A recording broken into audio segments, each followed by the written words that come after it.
Alléluia. On a besoin du Seigneur constamment avec nous. Hein? S'il y en a qui pensent qu'ils n'en ont pas besoin, eh bien, vous êtes justement la personne que vous en avez le plus besoin. Alléluia. Gloire à Dieu. Ce matin, on va regarder la parole ensemble.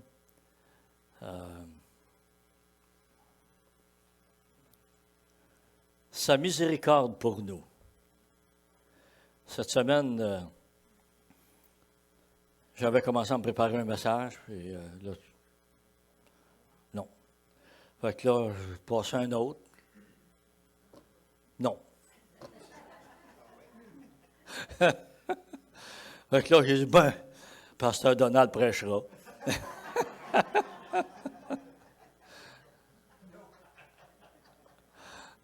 Il m'a dit non.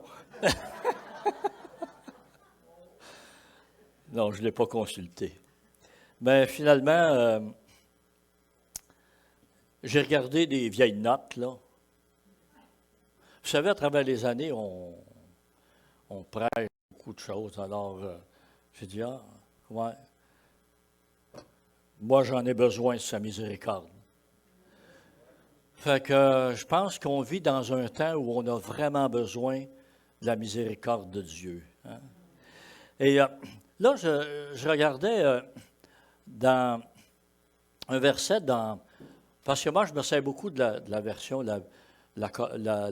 Louis II révisée, on appelle la Bible à la colombe. Moi, ça fait peut-être 30 ans que je me sers de cette Bible-là. Pas meilleur, là, je veux dire, c'est la parole de Dieu. Mais je me suis habitué, puis apparemment, quand ça a été traduit, il y avait plus de précision, mais ça ne change pas grand-chose dans notre salut. Mais je regardais dans cette Bible, et au lieu de miséricorde, souvent, on utilise le terme bienveillance est utilisé. Et là, ça m'a amené à regarder d'autres. Et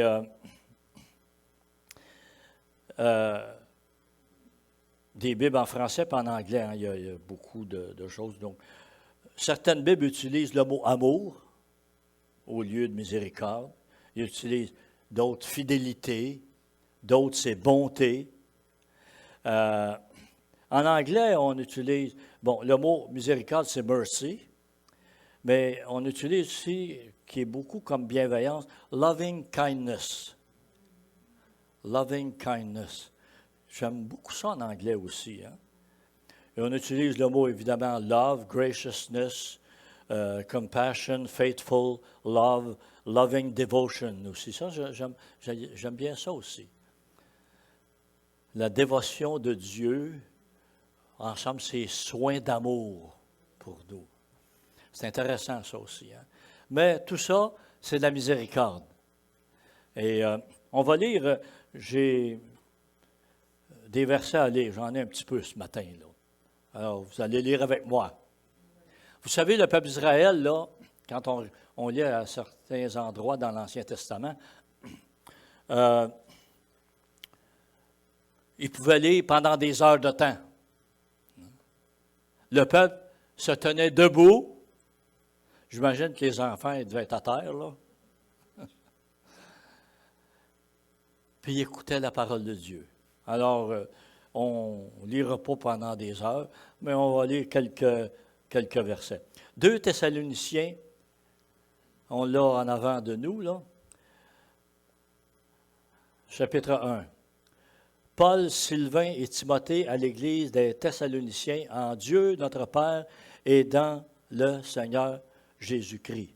Que la grâce et la paix vous soient données de la part de Dieu, le Père et du Seigneur Jésus-Christ. Nous devons, frères, rendre continuellement grâce à Dieu à votre sujet, et ce n'est que juste, puisque votre foi augmente et que l'amour que vous avez tous, les uns pour les autres, abonde de plus en plus. Aussi, nous glorifions-nous de vous dans les églises de Dieu à cause de votre persévérance et de votre foi, dans toutes vos persécutions et les afflictions que vous supportez. il y a là une preuve du juste jugement de Dieu afin que vous soyez rendus dignes du royaume de Dieu pour lequel vous souffrez. Alors, au début de cet épître, Paul il envoie ses salutations. Vous savez, les écrits de Paul, c'est comme une lettre, mais c'est pas juste des écrits sèches. On sent dans les écrits de Paul quand même une compassion pour les frères et les sœurs dans les différentes églises.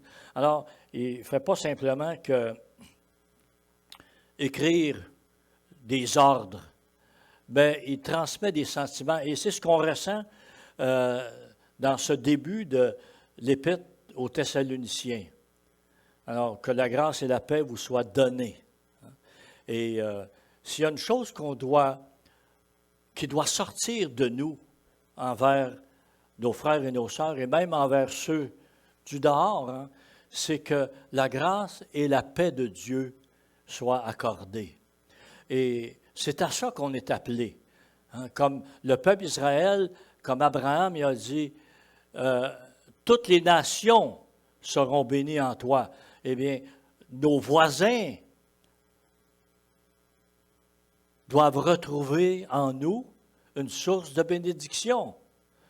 Pas des ennemis, pas des gens malcommodes, pas des gens fermés, mais des gens ouverts. Oui, des fois, ça nous amène à se faire jouer des tours. Parce qu'à la base, le chrétien, il a confiance dans l'autre. Des fois, on devient méfiant parce que quand on se fait jouer des tours, on devient un petit peu méfiant. Mais notre base est comme ça, de faire confiance. Et le verset 3, je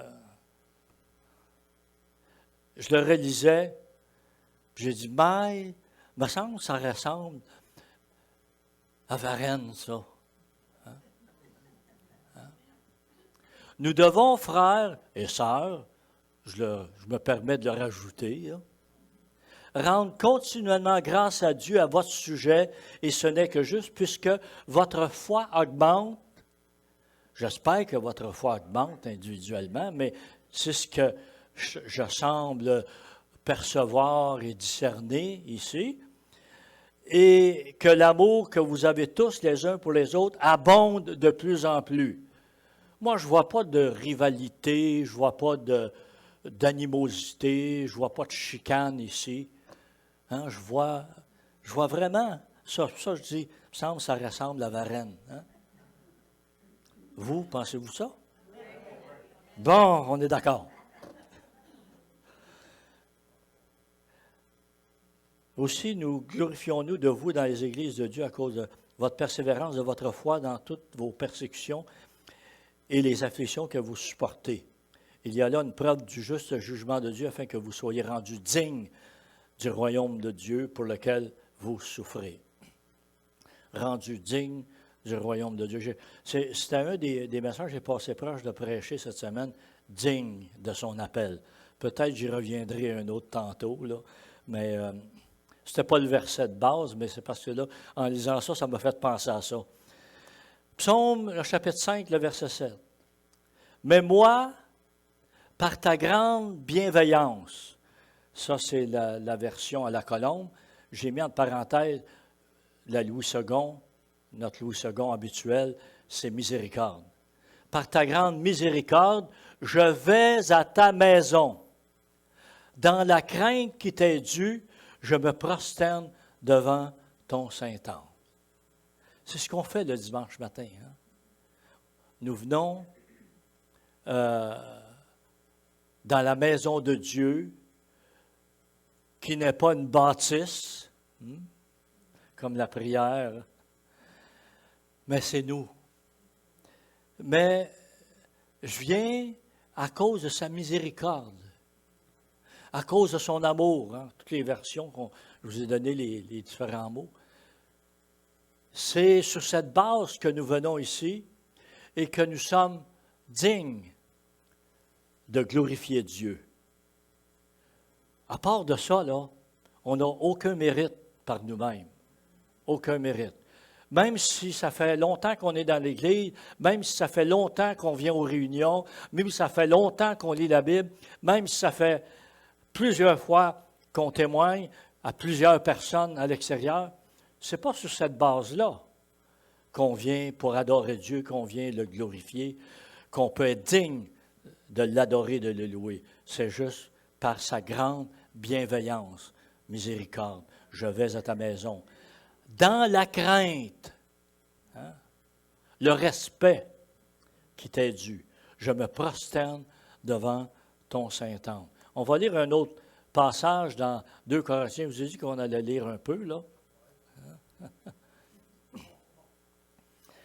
2 Corinthiens, chapitre 4, versets 1 à 6. C'est pourquoi, ayant ce ministère, selon la miséricorde qui nous a été faite, nous ne perdons pas courage.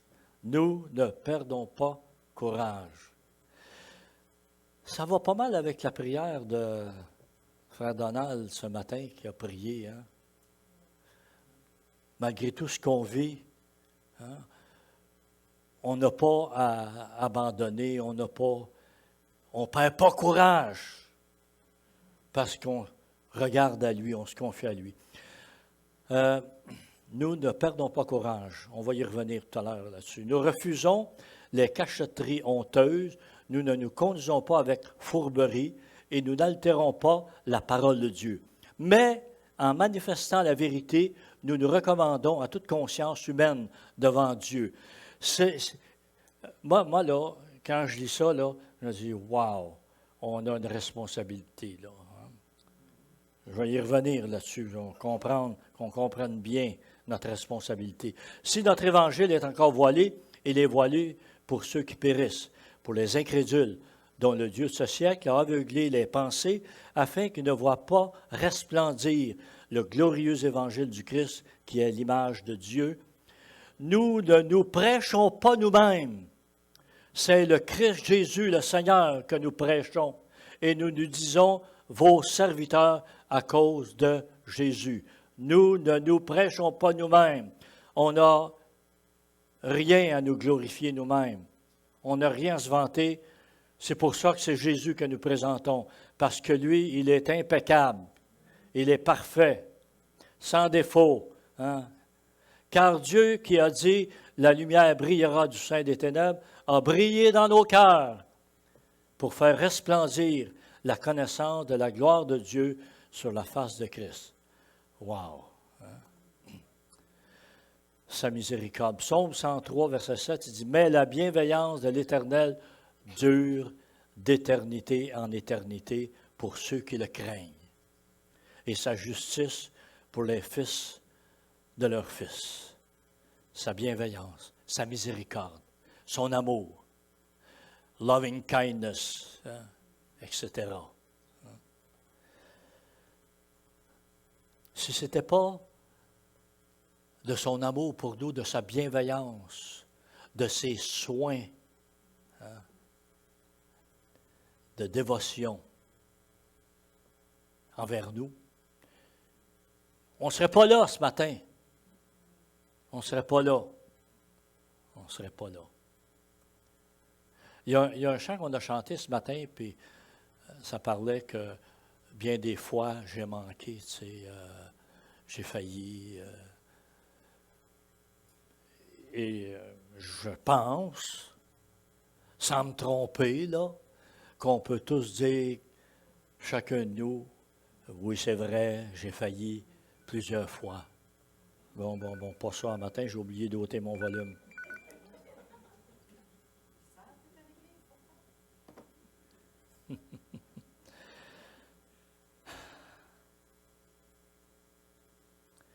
Ésaïe 63.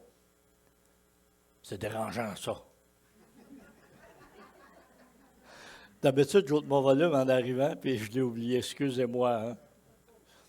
Fait que, si jamais vous l'oubliez, là, je ne pourrais pas vous chicaner. Ésaïe 63. Je rappellerai les actes bienveillants de l'Éternel, les louanges de l'Éternel. D'après tout le bien que l'Éternel nous a fait, je dirai sa grande bonté envers la maison d'Israël. Le bien qu'il leur a fait à la mesure de ses compassions et de ses multiples actes bienveillants. Il avait dit, « Certainement, ils sont mon peuple, des fils sans fausseté, il a été pour eux un sauveur. Dans toute leur détresse, qui était pour lui aussi une détresse. L'ange qui est devant sa face les a sauvés dans son amour et sa miséricorde. Il les a lui-même rachetés et les a soutenus et portés tous les jours d'autrefois. » Et ça, c'est bon. Mais le verset suivant, hein, c'est presque décourageant. Hein? Mais ils ont été rebelles. Regardez, les versets qu'on vient de lire, là, ça raconte la bienveillance de Dieu, sa bonté, sa fidélité, sa puissance qui s'est manifestée pour eux, etc., ses soins. Hein? Mais ils ont été rebelles. Ils ont attristé son Esprit Saint et il se changea pour eux en ennemi. Wow! Wow! C'est lui qui a combattu contre eux. C'est-tu possible? Mais quand on lit l'histoire du peuple d'Israël, parce que c'est de ça qui est question ici, là, quand on lit l'histoire du peuple d'Israël dans l'Ancien Testament, combien de fois que Dieu a agi en faveur de son peuple et combien de fois ils ont été rebelles. Ils l'ont rejeté. Ils ont murmuré contre Dieu. Hein? À un moment donné, Dieu voulait les anéantir. Si ça n'avait pas été de la prière de Moïse qui s'est placée comme entre Dieu et le peuple, il aurait été détruit. Mais Moïse a intercédé. Il a intercédé devant la face de Dieu pour le peuple d'Israël, et c'est ça qui les a sauvés. Et combien d'autres choses qu'ils ont fait, hein? Quand c'est arrivé le temps de rentrer dans la terre promise, puis qu'il y a eu les 12 explorateurs ou espions, appelez-les comme vous voulez, là, puis il y en avait 10, la majorité qui ont remporté. Hein? Pas toujours la majorité qui a raison, là. Hein? Qui ont été rebelles, qui ont été incrédules face aux promesses de Dieu. Et là, Dieu a changé de bénédiction envers eux comme malédiction, d'une certaine façon. Puis ils ont tourné en rond pendant 40 ans dans le désert. Mais à travers tout ça, Dieu était bon pour eux. Quand on lit l'histoire du peuple d'Israël dans le désert pendant 40 ans, comment Dieu leur a montré qu'il avait fait une erreur. Écoutez, pendant 40 ans, les vêtements ne s'usent pas, les souliers ne s'usent pas, ils ne cultivent rien, puis ils ont de l'alimentation pendant 40 ans. C'est vrai que le menu était un petit peu restreint, là.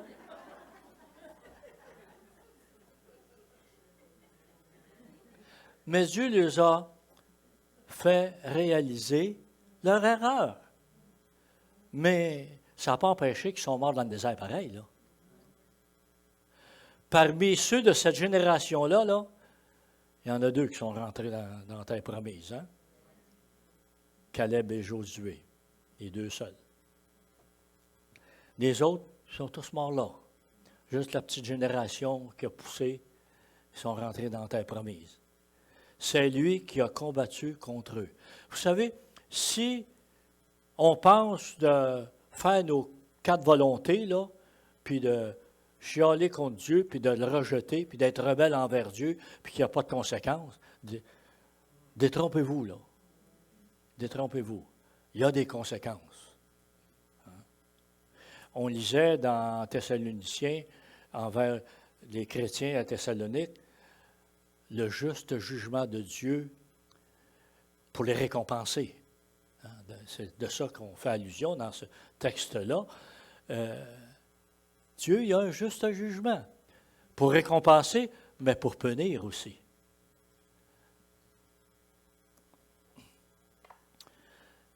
On ne perd pas courage. Malgré tout, et n'oubliez pas, Dieu a puni le peuple d'Israël, il a sanctionné le peuple d'Israël à différentes occasions, mais il ne les a pas rejetés. Il ne les a pas rejetés. Ils ont été, à travers les siècles, ils ont été méprisés par les nations, ils ont été persécutés par les nations, mais d'une certaine façon, c'est le jugement de Dieu envers le peuple d'Israël, envers les Juifs, pour leur rébellion. Mais Dieu ne les a pas rejetés. Quand on lit la parole de Dieu, on se rend compte les promesses de Dieu qui va les ramener. Et en 1948, le peuple d'Israël est retourné dans son pays. En 1967, Dieu a fait un miracle, que moi en tout cas, puis les chrétiens, c'est ce que nous croyons, la guerre des 6 jours, là.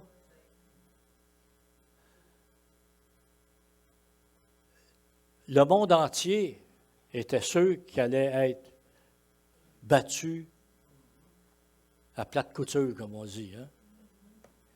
Mais à la surprise de tout le monde, ils ont remporté une guerre éclatante dans 6 jours.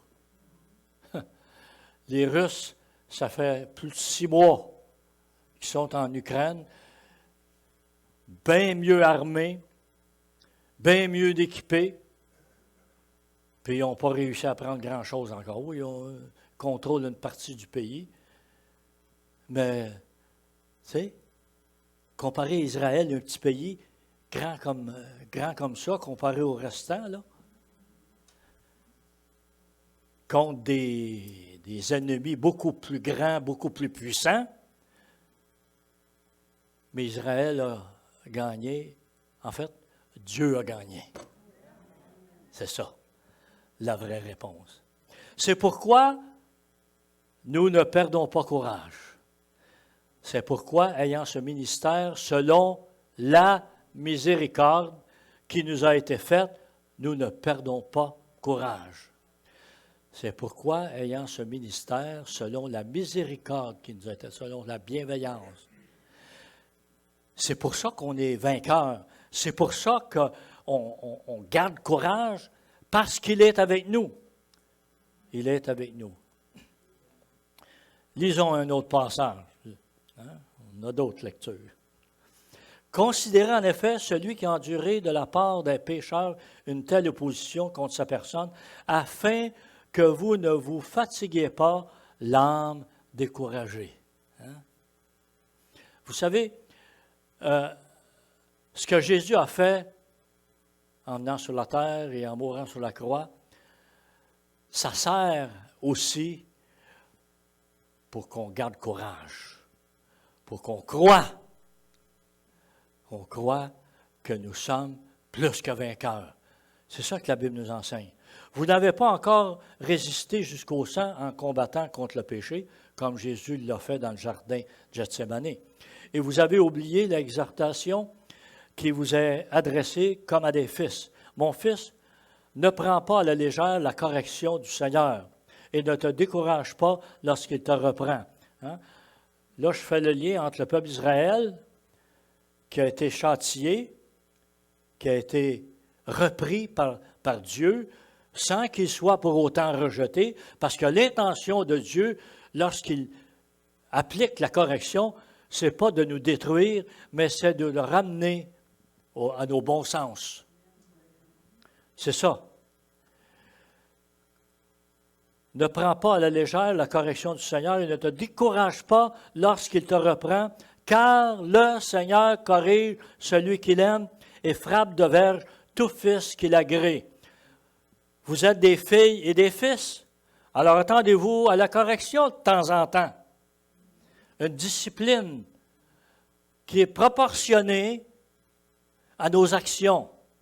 N'oubliez pas, là, si on pense que, parce qu'on dit, le péché mérite la mort, mais quand vous regardez dans la loi de Dieu, dans l'Ancien Testament, lorsque Dieu a établi sa loi, le péché, la désobéissance, recevait une punition en proportion des actions. Quand on volait quelque chose, dépendant de quelle façon, il y avait un certain niveau de punition, puis il y avait un autre niveau, puis il y avait la mort. Mais c'est la même chose. Donc, et dans le Nouveau Testament, ça dit celui qui aura reçu beaucoup sera redemandé beaucoup. Et c'est à ça qu'il faut s'attendre. Hein. Il y a une proportion. Le Seigneur corrige celui qu'il aime et frappe de verge tout fils qu'il agrée. Supporter la correction, c'est comme des fils et des filles que Dieu vous traite. Car quel est le fils que le Père ne corrige pas? Mais si vous êtes exempt de la correction à laquelle tous ont part, alors vous êtes des bâtards et non des fils. D'autres versions disent que vous êtes comme des étrangers. Hein. Puisque nous avons eu des prières selon la chair, des pères, selon la chair qui nous corrigeaient et que nous avons respectés, ne devons-nous pas, à plus forte raison, nous soumettre aux pères des esprits pour avoir la vie? Nos pères, en effet, nous corrigeaient pour un peu de temps, comme ils le jugeaient bon. Des fois, la punition n'était pas toujours correcte. Hein? On a tous fait des erreurs. Mais Dieu nous corrige pour notre véritable intérêt. J'aime bien cette tournure-là. Hein? Notre véritable intérêt afin de nous faire participer à sa sainteté. Toute correction, il est vrai, paraît être au premier abord un sujet de tristesse et non de joie, mais plus tard, elle procure un paisible fruit de justice à ceux qu'il a formés. Alors, nous ne perdons pas courage et on ne décourage pas les autres. Hein? Deutéronome. Et c'est intéressant, ce verset-là dans l'Ancien Testament. Les officiers continueront à parler au peuple et diront, « Qui est-ce qui a peur et manque de courage? » Sacrez votre camp. Hein?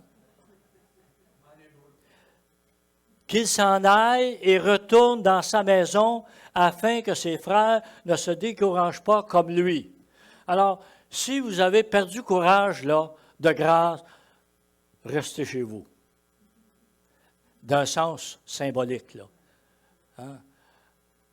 Gardez ça pour vous, là, puis venez pas décourager les autres. Criez à Dieu, puis Dieu va vous aider. Reprenez la bonne voie, puis Dieu va vous relever. Et c'était ça le principe. Hein? C'est un petit peu comme quand Gédéon a choisi son armée, là. Puis là, il y en avait 32 000 pour commencer, puis Dieu dit, il y en a trop, là. Vous allez avoir tendance à prendre la gloire pour vous-même, là. Fait que, retourne chez eux ceux qui sont craintifs. Puis c'est quoi, c'est 20 000 qui sont partis ou 22 000, c'est quoi le nombre? Je ne me rappelle plus le nombre au juste, là. Puis il en restait encore trop. Et encore là, ils ont gardé juste ceux qui étaient vraiment prêts au combat, qui avaient juste une intention, c'était de combattre. Et il en a resté 300. Vous savez, le Seigneur, lui, il ne connaît pas ça, le découragement. Il ne se décourage pas. Non, parce que le Seigneur, il sait que le combat est déjà gagné. Hein? Et c'est ça qu'on devrait réaliser, nous autres aussi, dans notre vie chrétienne. Pas se décourager. Que la vie est difficile, puis le combat, j'ai toutes sortes de choses qui m'arrivent. Seigneur, comment ça se fait que tu permets ça dans notre vie? Rappelons-nous du verset qu'on lisait tout à l'heure, « Vous n'avez pas combattu encore jusqu'au sang. » lui s'est rendu à la limite de ce qu'un être humain peut endurer, puis il n'a pas failli. Il est allé jusqu'au bout. Ésaïe 42, 4, j'ai mis deux traductions ici. C'est « Il ne se découragera point et ne se relâchera point jusqu'à ce qu'il ait établi la justice sur la terre. » Puis dans la version à la colombe, il dit « Il ne faiblira pas, ni ne s'esquivera. » Trouver une porte de sortie, puis laisser ça aux autres. Jusqu'à ce qu'il ait établi le droit sur la terre. C'est ça l'intention de Dieu. Hébreux 12, 3. Considérez en effet celui qui a enduré de la part des pécheurs une telle opposition contre sa personne, afin que vous ne vous fatiguiez pas l'âme découragée. Et nous avons un ministère. Et il y a des choses qu'on ne doit pas faire, il y a des choses qu'on doit faire. Je vais aller vite parce que je vois que l'heure avance rapidement. Ce que nous ne devons pas faire, c'est dans le texte qu'on a lu au début, pas mal, là. Ce que nous ne devons pas faire, nous refusons les cachotteries honteuses, nous ne nous conduisons pas avec fourberie, nous n'altérons pas la parole de Dieu à notre avantage. La parole, elle est pure, elle est parfaite. On ne change rien. On ne fait rien en cachette, etc. Nous ne sommes pas incrédules, nous ne nous laissons pas aveugler, nous ne prêchons pas nous-mêmes. Des choses qu'on ne doit pas faire. Quand on témoigne, ce n'est pas nous que nous prêchons, c'est Jésus. C'est Dieu, le Saint-Esprit. C'est ça. Ce que nous devons faire, c'est manifester la vérité. Nous nous recommandons à toute conscience humaine devant Dieu. J'avais dit, je reviendrai sur cela, la conscience, notre responsabilité réalisée, notre responsabilité face aux autres. Nous recommandons à toute conscience humaine devant Dieu. On est toujours dans Corinthiens, notre texte qu'on a lu au début. Alors, cette conscience, on a une conscience face au péché, on a une conscience qui va être affectée ou en tout cas touchée par le Saint-Esprit. Le Saint-Esprit, quand il sera venu, vous enseignera toutes choses, il vous rappellera les choses. Et donc, le Saint-Esprit vient nous rappeler la parole de Dieu. Alors, quand on fait un petit peu une déviation par rapport à la parole de Dieu, le Saint-Esprit vient pour nous ramener à l'ordre. Ça, c'est la conscience que le Saint-Esprit travaille. Acte 23.1 dit, « Les regards fixés sur le Sanhédrin, Paul dit, « Frères, c'est en toute bonne conscience que je me suis conduit devant Dieu jusqu'à ce jour. » Il était accusé par la religion, par les premiers, mais Paul, sa conscience était en paix devant Dieu et devant les hommes, selon sa prétention. Acte 24, 16 aussi, c'est pourquoi moi aussi je m'exerce à avoir constamment une conscience irréprochable devant Dieu et devant les hommes. Donc notre conduite ne doit pas être juste devant Dieu, mais devant les hommes aussi, devant les autres. Notre comportement doit être correct. Ça ne veut pas dire qu'on ne fait pas d'erreur. Ça ne veut pas dire que des fois, on ne perd pas patience, tu sais, mais on demande la grâce de Dieu. Et quand on se trompe, on lui demande pardon. Sa miséricorde, sa bienveillance va nous aider. La conscience des autres.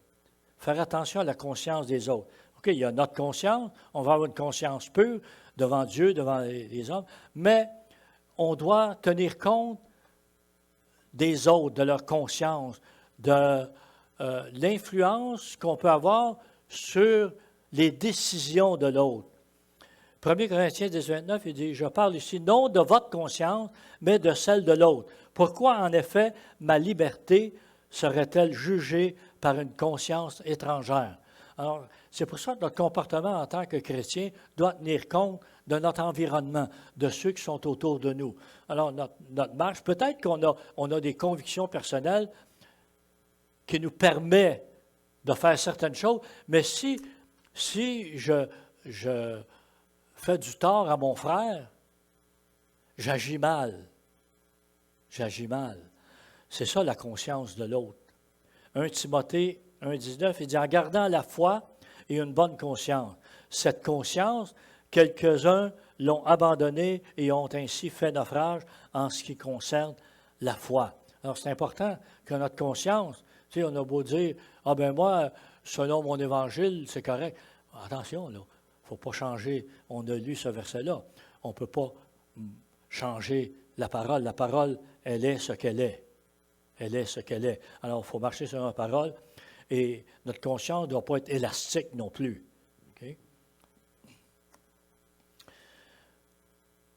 1 Timothée 3,9, qu'il conserve le mystère de la foi dans une conscience pure. Hein? Le mystère de la foi dans une conscience pure. Sans la foi, c'est impossible d'être agréable à Dieu. Le mystère de la foi, c'est ce qui nous a été révélé à travers Jésus, le mystère du salut par la croix du Calvaire, qui est basé sur la grâce de Dieu et la foi dans l'œuvre de la croix. Et je termine avec cela qu'on a lu aussi dans Corinthiens. On a un ministère. Notre ministère, il dit, nous prêchons Jésus et nous nous faisons serviteurs. Hein? Serviteurs. C'est à ça qu'on est appelé. Et il y aurait lieu de donner un autre message là-dessus, là, sur ce ministère que nous avons, prêcher Jésus et être des serviteurs. Amen. Que Dieu bénisse sa parole ce matin et qu'il nous aide à la mettre en pratique surtout. Amen. Gloire à Dieu. On se lève, on termine par la prière. Seigneur, on te remercie encore une fois ce matin pour ta parole. Merci pour ta miséricorde, ta bienveillance, ta dévotion envers nous, tes soins de dévotion, ton amour, Seigneur. Continue de nous abreuver, de nous alimenter par ta parole, par ton esprit, par ton eau vive, Seigneur. Nous avons besoin de toi à tous les jours. Et Seigneur, nous te remercions parce que tu es là. Tu es là, tu es disponible, tu attends qu'on t'invoque, qu'on crie à toi, qu'on réclame ton aide, qu'on réclame ton pardon quand on a péché, Seigneur. Merci parce que tu as une oreille attentive à notre cri, à notre prière. Nous te remercions pour ta parole ce matin et nous te remercions pour ton aide à la mettre en pratique. Que ton esprit nous anime, que ton esprit nous remplisse de ce feu brûlant, que nous puissions, Seigneur, faire resplendir ta lumière autour de nous, la lumière de ton évangile. Dans le nom de Jésus, nous prions. Amen. Que Dieu vous bénisse abondamment. Bonne semaine.